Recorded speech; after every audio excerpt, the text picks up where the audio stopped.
কি দরদি মন। যেমন একদিন একটি স্বামী স্ত্রী বুড়া ময়মনসিংহ থেকে আসছে, শুক্রবার বঙ্গবন্ধু গরিব মানুষের লোকে দয়া করে তাদেরকে টাকা টুকা দিতেন। সেদিন নামাজের রক্ত হয়ে যাওয়ার পরে এই ফ্যামিলিটাকে দিতে পারেনি, কিন্তু রাত্রিবেলা উনি এই চেহারা মনে হয়েছে ওনার, কারণ উনি কাউকে কোনোদিন খালি হাতে ফিরতো না। আমি তো প্রতিদিন সকাল 9টায় যেতাম 32-এ, বঙ্গবন্ধুর সাথে গাড়িতে করে অফিসে যেতাম।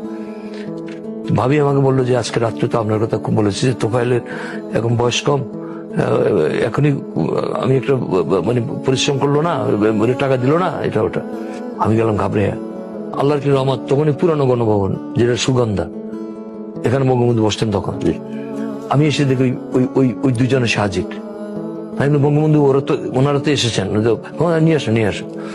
এখন উনি প্রাইম মিনিস্টার, বারান্দায় সোফা সেটের মধ্যে তাদেরকে বসেছে। বসে আমার বলে 3000 টাকা দাও, দিছি তো আরো 200 টাকা দাও।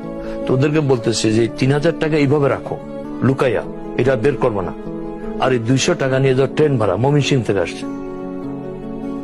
তারপর শান্তি পেয়েছে।